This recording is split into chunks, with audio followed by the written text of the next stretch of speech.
Hey, welcome to Integrative Preparedness. I'm Steve Smith. Going to talk about money today. So Uncle Sugar is going to send everybody a bunch of money, right, in this stimulus package. Well, not everybody. It's everybody below a certain threshold of income, and you're going to get some probably, depending on how much money you make, and depending on how many people you've got in your family, are going to determine how much money you get. So the question is, what are you going to do with this money? What's the best use of this money? I've had a lot of people ask me about it, and so I thought that I'd address this because a lot of people, smart people, aren't smart about money. Um, I happen to be, and I don't mean to blow my own horn here on this, I happen to be smart about money. I'm not an economist, but I've made money for many, many years and used it to the best of its ability. I've lived a great life on little money. I've made more money, and I kind of learned how it works. So I want to talk about that. Um, there are a lot of people out there that are in love with one way or another to approach money. And if you are one of those, if you believe that debt is absolutely horrible, you never want to have any, or if you are one of those who thinks that maxing out your debt is best, other people's money kind of thing. Each of those extremes are greatly limiting your use of money, your proper use of money in a healthy and productive way. So I want to kind of address that. Today, for those of you who pay attention to the books that I have behind me, I have a number of books about money, about guys who made a lot of money and guys who have some thoughts on it, guys that I've found very interesting over the years. If any of you have ever read much about Howard Hughes, I'm sure everybody here is familiar with a guy named Donald Trump. I remember, and I have several of his back here. I remember I read his first book when it first came out. What was Art of the Deal? Way back when. I don't even know what it was. 70s, 80s, something like that. Didn't know much about him back then, but read the book and learned a lot and started to understand a lot more. You know, there are people. Excuse me, while I clear my throat. My sinus pill hasn't kicked in yet.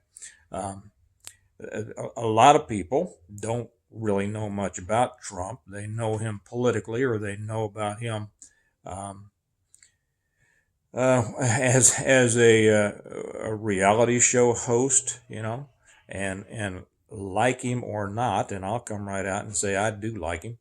Um, they don't know a lot about his business background. The guy is brilliant. The guy is probably one of the smartest presidents we ever had. And people just don't understand that because they don't know his background, his business background. You can learn a lot. And then there's another one of my favorite books that I read years and years and years ago, and I read it several times. And he's a guy that he's not alive anymore. Akira Morita. He was one of the founders of Sony. And the story of Sony is a fascinating story. If you can get the book, his book is called Made in Japan. If you can get it, I'd suggest you do get it. It is a study. It's a master's program on building a business, making money. Um, and you know what? There's not a darn thing wrong with making money. Money gives you options. It gives you freedom from the things that people who don't have it are enslaved to, which is worry and the control of others and such as that. I know some people that for whatever reason are just almost determined not to get ahead. For whatever reason, just won't do it. Always find a reason that something can't be done, whatever. And for those, I can't do anything. You know, they wouldn't believe me. They'll write excuses down here of why what I'm saying just won't work, whatever. But I tell you what, making money is one one of the basic things you need to get a handle on if you are going to live a decent life at all. Now, I also want to say a couple of words about credit and debt before I get into what you should do with your money. This magical money that's coming to you here, and that is that some people, not all people, there are some people who think that credit is bad. Okay? That's ridiculous. Credit is good. Debt is bad. Okay? And not all debt is bad. You can't get through this life, if you're gonna, well, you can, but for the most part, getting through this life without some debt here and there is very difficult simply because of the way that things are arranged. Okay, now, getting back to what you should do with this money. Whatever you're getting, $1,400 per person, so multiply that by how many people are in your family, adults and dependents, so you're going to get some kind of chunk of money. What you should do with it. Okay, well, what are your immediate needs? First off, if you don't have a month's worth of food and everything else that you need to survive without outside help, you need to get that right now. This is found money. Now this money coming in, it's bad for the country, but good for the individual. Okay, it's going to just add more debt on our national debt. It's going to cause inflation, and we're going to have a coming crash as a result of it. Okay, that's down the road. But right now, you're going to get some money, and you want to know how to use it best. So if you don't have a month's worth of food, water, the ability to purify water, and I assume you have a roof over your head, and a way to defend it, that's what you initially spend your money on. Okay, tighten that up. Go around, make a list of it. I got a month's worth here. What do I need? Do I have toothpaste, soap, everything like that? Okay. If you don't have a gun, why not? I can't believe. I doubt there's hardly anybody watching this that doesn't have a gun. Okay, but if you don't, buy a gun. They're still out there. You can get them, and you can get them for pretty decent prices, regardless of what I hear. A lot of people on YouTube and elsewhere talking about you can't get guns, you can't get ammo. I see it all over the place. Now, it's a little pricier than usual. The pistols that I see at places like Academy are not out of line. They're about the same prices. They don't have a whole, showcase full of them, but they've got plenty. Apparently, they're not sold out, so go buy one. If you don't have a rifle, go get one. Okay. I am not, and here I'll even say, a use of credit. I'm not a believer that, if you don't have a rifle and you do have a credit card, buy the stinking rifle. Okay. Oh, but credit's bad. Okay, well, I'll tell you what, not needing a rifle and not having one is bad too. And if you are at any stage of responsibility like an adult should be, you should have that rifle right now. Okay? How long, and people say, well, I'm going to save up for a rifle. Okay, how long is it going to take you to save for that rifle? Okay, is it going to take you 6 months, for a year? Do you suppose there is anything that could happen in that 6 months or a year that you might need a rifle for? Do you think that things could collapse? Do you think there could be an EMP? Do you think there could be a cyber attack on our grid? Do you think there could be societal collapse? All those things that people pretty much, accept could happen. That's why we prepare. Yes, they could. So I don't understand, to be honest. I don't mean to slam anybody who has done it a different way. I just say that, in my opinion, going without the means to defend yourself adequately for an extended period of time because you don't want to put anything on a credit card is not the wisest use of credit. Get the rifle, pay it off. Now, you're going to be spending more for a rifle now than you would have otherwise. I just checked Kentucky Gun, and I'm sure there's others out there. You're not going to get a $499 AR anymore. You're going to be paying $700-800. Okay, bad on you for not buying it when I said you should a year or two ago, right? But buy one now with this money that's coming in. Okay, so that's the thing to do. Now, after you've taken care of that, you got a month's worth of food, the ability to produce water, the ability to produce energy. Okay, that's another thing. You don't have a generator. Hey, you can get a 4,000 watt generator for under $300 at Home Depot. Go get you one and make sure that you have some gasoline to go with it. You want to store, look at how much that generator uses at a half a load, per hour, and store some gas. You're not going to run your life on a generator for, a year or two, but in the event that something happens, like happened in Texas, like could happen, if there's an attack on, a power station in your area, you'll at least be able to run some lights. Okay, so generator. Now, after those things, then start paying down. If you have credit card debt, start paying down the credit card debt. You should not have credit card debt. Now, did I say you shouldn't have credit cards? No, I didn't. You should have credit cards. As far as I'm concerned, you should have a bunch of credit cards with zero balances. Okay? Because what is credit? Credit means that people have looked at you and said, okay, I will be happy to lend them up to a certain amount of money because I think that they're good for it. I think that they are responsible. They're going to pay it back. And so what that is an emergency fund far beyond what most people can build up into an emergency fund. What's that guy on the radio? I forget his name. His name doesn't come to me right now. The guy that's always saying he gives you the same advice your grandma did, but he leaves his teeth in, something like that. He's a funny guy. What is his name? I don't know. I heard him a few times a long time ago. He gives good, solid advice. I don't agree with everything that I've heard him say, but that's me.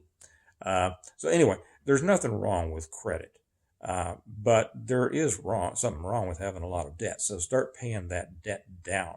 The reason you want to pay credit card debt down, now there's no reason to try to pay the car off early or the house off early. Your credit card interest is I don't even know what it is, to be honest, nowadays, but it's high. So every month you're paying them, to be able to essentially you're paying them a whole bunch of interest instead of paying them back the money that you owe them. Okay. So you want to get that down as fast and as low as you possibly can. After that, does your car need something done? And probably before that. I mean, if there's something with your car, if your brakes are grinding, get your brakes fixed because that is, that's important. I mean, that's part of a preparation. A good preparedness plan is having a working vehicle, one that'll work when you need it, right? And an unsafe vehicle is not what you want. So if your brakes need work, if your tires are bad, get your brakes fixed, or replace your tires. Get it in good working order so it's safe, so it's going to work for you. Don't fix the rips in your seat and things like that. That's not imperative. Start paying down the credit card. So that's the thing to do with this. It's not a lot of money. The purpose, they said these stimulus checks are going to keep people going. No, they're not. It's such a drop in the bucket, compared to what most people need to live on a monthly basis. People are, since this thing started, a lot of people lost their jobs. We're not hearing about it. They're not reporting it because we all know why they're not reporting it. People are starting to lose their houses. Now they've, I don't even know if they have extended this moratorium on foreclosures or not, but they can't keep it going forever. And if it doesn't hurt the homeowner, hey, guess who it's hurting? It's hurting the lender who's not getting paid, who needed to get paid because they're running a business and they needed to get paid by those mortgage payments or those rent payments, And so whether it's the person who lost their job on the street or whether it's back up the line of the lender or the reinsurer or whatever, somebody's getting hurt. And that hurt is going to be eventually expressed on the people down the line.